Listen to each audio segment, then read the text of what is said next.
Hello and welcome to episode 77 of the Political Mike podcast. According to 538's polling averages this past summer, Republicans seemed to have a very strong chance of flipping control of the House of Representatives, but everything changed after the Supreme Court decision to overturn Roe v. Wade. The fate of the House likely rests on the outcome of roughly a dozen toss-up seats, such as Virginia's 2nd District and Pennsylvania's 7th District. The ultimate question to be answered is whether the polls will shift back towards Republicans as they have historically done when Democrats hold the presidency. My guest today is looking to defy the odds, according to history, and elect Democrats across the country to retain the majority. Mr. Jamie Harrison, the son of a single teenage mother, was raised by his grandparents in Orangeburg, South Carolina. Mr. Harrison knows what it's like for a family to have to choose between paying the electric bill and putting food on the table, and what it feels like to go to sleep in a house with no heat because the power was shut off. Mr. Harrison was able to earn a scholarship to Yale University and attend Georgetown Law after college. He came back home to Orangeburg, South Carolina to teach at his old high school. Then he worked to help empower disadvantaged kids to attend college. Mr. Harrison also served as an aide to the legendary South Carolina Congressman Jim Clyburn. In 2013, Mr. Harrison was elected the first African-American chair of the South Carolina Democratic Party, a position he held until 2017, when he was appointed by DNC Chair Tom Perez as an associate chair of the DNC. In 2020, Mr. Harrison ran for the United States Senate from South Carolina, building a national grassroots movement and setting a fundraising record for the most raised by a Senate candidate. He and his wife, Marie, live in Columbia, South Carolina, where they raised their two young sons. Mr. Harrison, thank you for being a part of the Political Mic. I'm so honored and grateful to have you on the program. Well, thank you for reaching out, and thank you for having me. So, Mr. Harrison, I want to ask, how optimistic are you about Democrats' chances of retaining the majority in the House and in the Senate this November? Well, as you know, DNC chair, and when I was a state party chair, you don't play the role of a political pundit, right? You're not doing the horse race. But what I know is this: it is that we have the best candidates, that are much better candidates than the Republican side, but some of the best candidates I've seen in a generation running this cycle. They have been out raising their opponents, their Republican opponents. And the DNC has made sure that we have put more money on the ground than any other midterm election ever. And so we're giving our candidates the best chance to win, because winning in these midterms are so crucial. They're so important, not only in terms of the horse race between Democrats and Republicans, but securing and protecting American democracy itself. So I feel good about our chances in terms of keeping our majorities in the House and the Senate, picking up some governor's mansions, but we got to do the work. We got to get the people out to the polls, and in the end of the day, that's what all that matters. So this past March, there were a number of articles that came out that showed that the Democratic National Committee and its joint fundraising arm racked up record-breaking fundraising records to kick off the 2022 election cycle. They brought in $16.8 million in March and more than $42 million during the past 3 months, even as the party stares down a brutal midterm environment. And in your view, of course, it's characterized as brutal by pundits and those in the media because of inflation and I guess the rise in gas prices. But of course, that's gone down. But then there's the fear of it going back up. But I want to ask you, Mr. Harrison, in terms of fundraising, how do you feel about how the DNC has done fundraising-wise? Now that we're in our final quarter, I believe we're in the final month of fundraising for the DNC for this election cycle. Well, listen, I feel good about our fundraising here at the DNC. I have raised, as DNC chair in the midterm, more money than any other DNC chair has ever raised in the midterm. We have broke records in terms of our fundraising, and a lot of it has been fueled by our grassroots fundraising efforts. The small dollars from the grandmas and the grandpas, the aunts and the uncles at $5 and $10 a pop, and so I feel really, really good about that. I'm proud of that. And equally, what we have done is we have taken those resources and we have put them on the ground.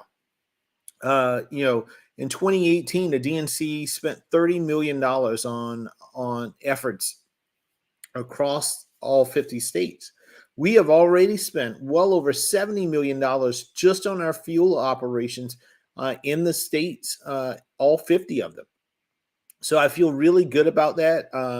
That effort. It shows a lot of energy and enthusiasm on our side, and I'm proud of the operation that we have built. So one of the topics that a lot of the panelists who come on the program talk about is how the Democrats have seemed to struggle to increase the amount of support it gets among the Hispanic voters. The Democratic advantage among Latino voters has shrunk by half in the past decade, and that's according to an NBC News and Telemundo poll released recently. 54% of Latino voters surveyed said that they prefer Democrats to be in charge of Congress, compared with 33% who would prefer Republicans to be in charge of Congress. And that gap, now 21 points, was a 42-point difference in October of 2012. Now, I want to ask, because a lot of folks had said, Hispanic voters are not a monolith.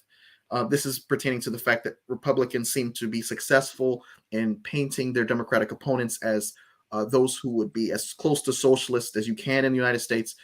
How does the Democratic Party and Democratic candidates shake off that socialist label in order to be more successful in winning over Latino voters, in your view?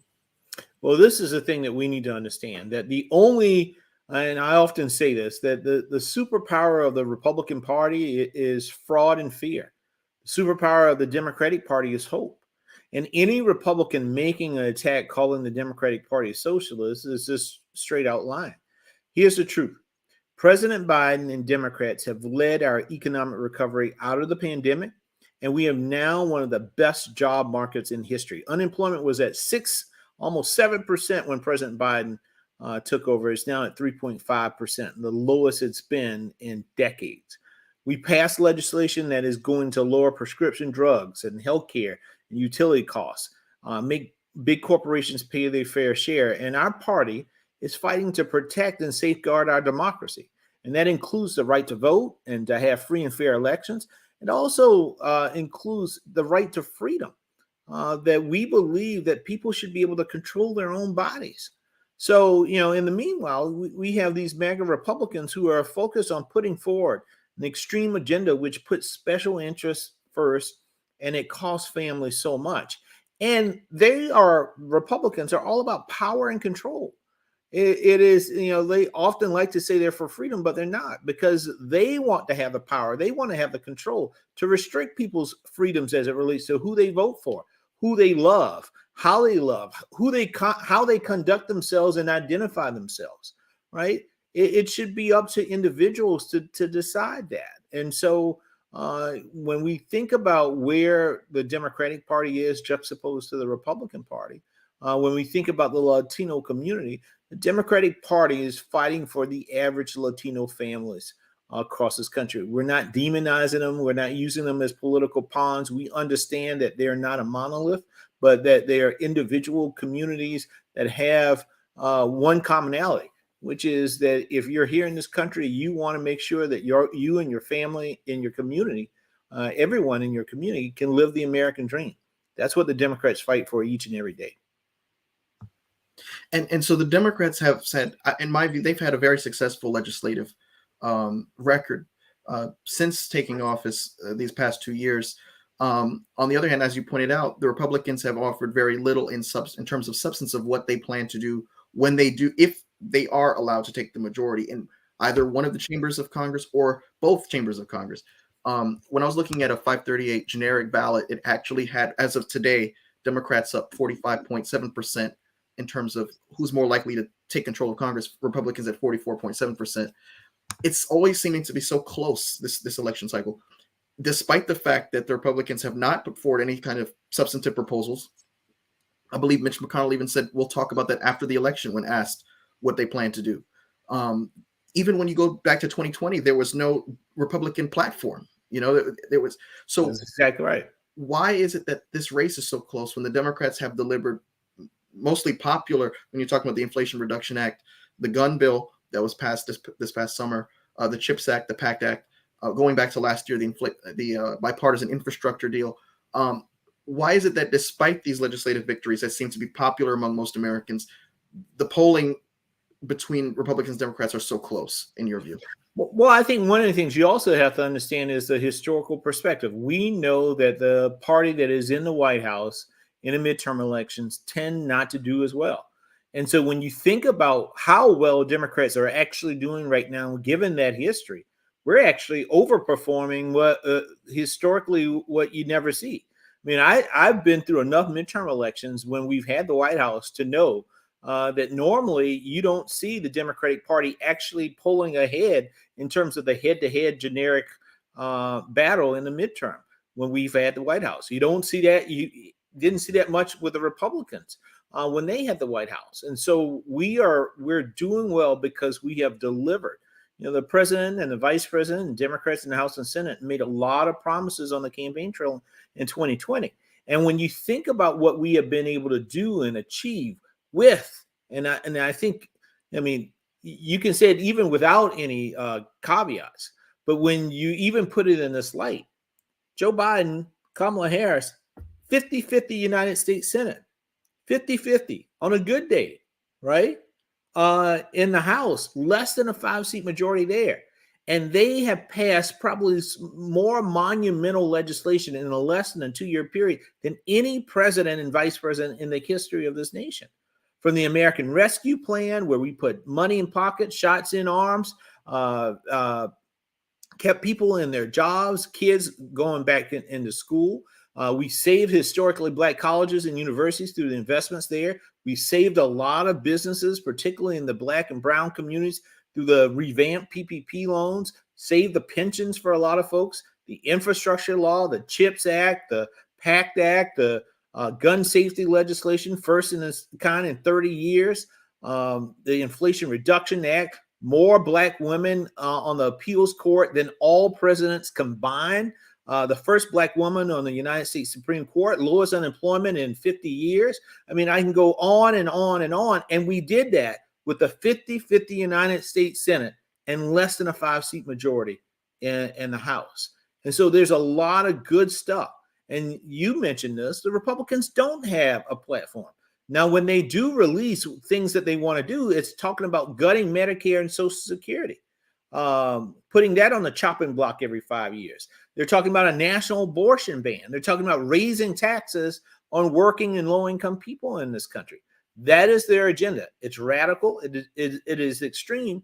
And it's important for us to make sure that we are letting the American people know what they're trying to do. And I think when the American people know it, they won't vote for it. So I was watching the Ohio Senate debate this past Monday, and I thought it was a very excellent debate because you were able to see two candidates, one representing the Republican Party as it is in the image of Donald Trump in the form of J.D. Vance, and then you've had Tim Ryan, who knows how to speak the language of the blue-collar Midwest voter. And I thought that Tim Ryan did an excellent job in issue by issue, painting the contrast between he and his opponent. And I thought, this is the kind of guy that the Democrats need in the Senate.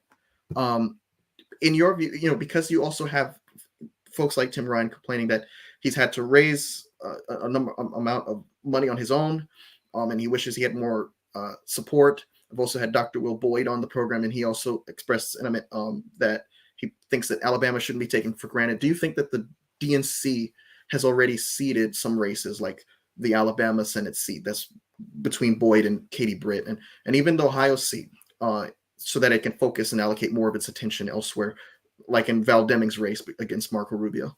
Well, I think it's important to step back and understand the atmosphere. The first thing is the DNC doesn't seed anything in terms of any races. We have been committed to a 50-state strategy, and we're even investing in our Democrats who live abroad, who live in the territories or actually live over in Europe or in Asia and Africa and other places. We are putting more money in our state parties than we have ever had in the history of this party. I mean, dramatic increase, almost 50% more money to state parties from the 2016 era that we have seen. On average, 25% more than what they got in 2018. So again, as I said, we put $70 million on the ground, and that's across all of the country, not saying we're only going to do these 10 states. That's all 50 states. So I'm proud of that. Now, it's also important to understand that the DNC does not fund individual campaigns. We don't fund individual candidates. What we fund is the grassroots organizing component on the ground through state parties.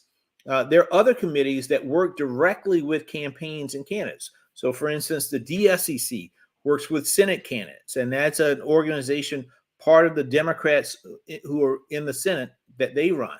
The DCCC works with the House candidates. The DGA, Democratic Governors Association, works with governors candidates. And what the relationship with the DNC is, we play the backstop. We make sure that these states have functioning field programs where we work on voter protection, we work on voter outreach, we work on all of those things.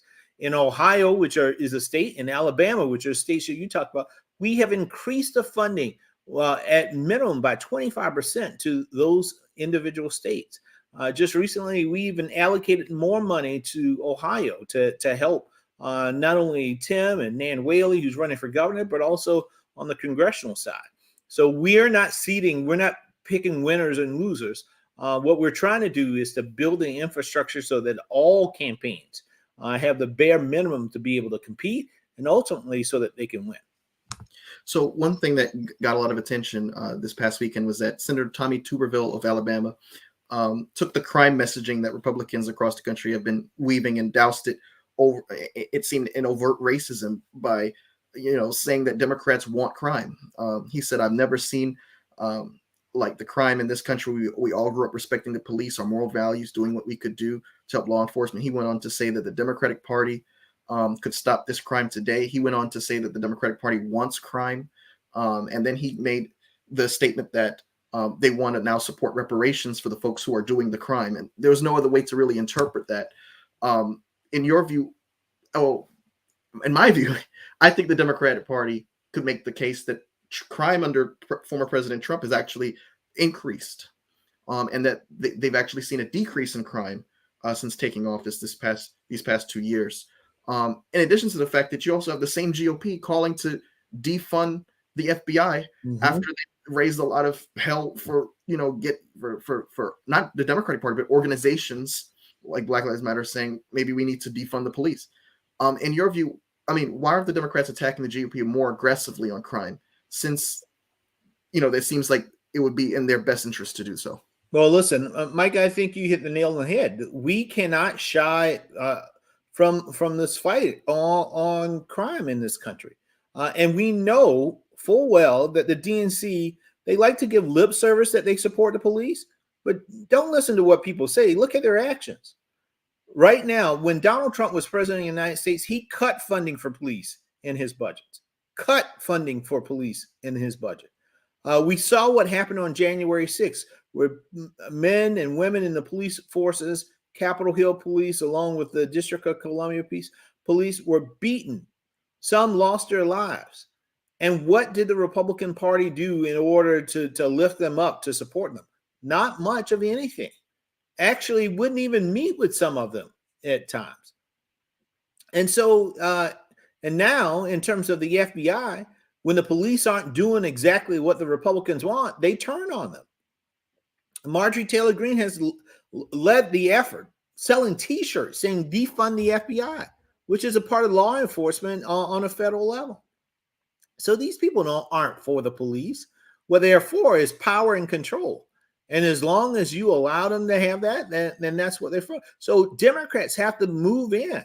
We have actually, the Democratic Party, increased funding for law enforcement and emergency services in this country through the American Rescue Plan. And guess what? Every single Republican voted no. Every single one of them. And so it's important that we set the record straight. And the president said it so clearly. You can't be pro-insurrection and then pro-police. You can't. Those two things cannot coexist.